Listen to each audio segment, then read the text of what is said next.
દરેક નીતિની સામે કાયદાની રીતે ઊભો રહેતો SSK ન્યૂઝ ચેનલ।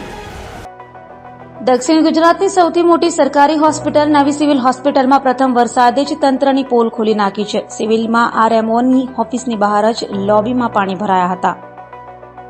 સુરતમાં સામાન્ય વરસાદે સિવિલ હોસ્પિટલની પોલ ખોલી દીધી છે। સિવિલ હોસ્પિટલમાં વરસાદી પાણી ભરાયા છે। સિવિલ હોસ્પિટલના RMO ઓફિસની બહાર જ લોબીમાં પાણી ભરાયા હતા। હોસ્પિટલની લોબી સહિત કેમ્પ્સમાં પાણી ભરાઈ જતા દર્દી સહિત પરિવારજનોને હાલાકી ભોગવવી પડી હતી।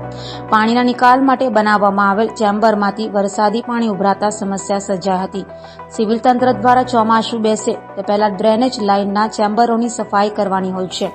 સિવિલ હોસ્પિટલ તંત્ર દ્વારા યોગ્ય રીતે કામગીરી નહીં કરવામાં આવતા સિવિલ હોસ્પિટલની લોબી સહિત હોસ્પિટલના કેમ્પ્સમાં પાણી ભરાયા હતા।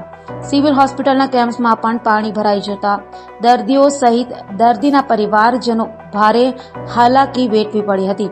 દર્દી હોય કે પરિજનો નવી સિવિલ હોસ્પિટલના સ્ટાફને આ વરસાદી પાણીમાંથી જ પસાર થવું પડ્યું હતું। પાણી ભરવાના કારણે તાત્કાલિક પાણી બહાર કાઢવા માટે કામે લગાવી દેવામાં આવ્યા હતા। પહેલા જ વરસાદમાં આ રીતની સ્થિતિથી સિવિલ તંત્રની કામગીરી સામે સવાલો ઉભા થયા છે। ચોમાસું બેસે તે પહેલા સિવિલ હોસ્પિટલના તંત્રને પ્રી મોન્સૂનની કામગીરી કરવાની હોય છે। હોસ્પિટલમાં આવેલા તમામ ડ્રેનેજ વરસાદી નિકાલ માટે બનાવવામાં આવેલ પાણીના ચેમ્બરોની સાફ સફાઈ કરવાની હોય છે, પરંતુ તંત્ર દ્વારા યોગ્ય રીતે કામગીરી કરવામાં નહીં આવતા સિવિલ હોસ્પિટલની અંદર વરસાદી પાણી ભરાઈ ગયા હતા।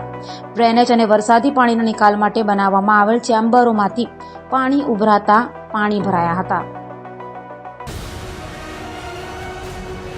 દરેક નીતિની સામે કાયદાની રીતે ઊભો રહેતો SSK ન્યૂઝ ચેનલ।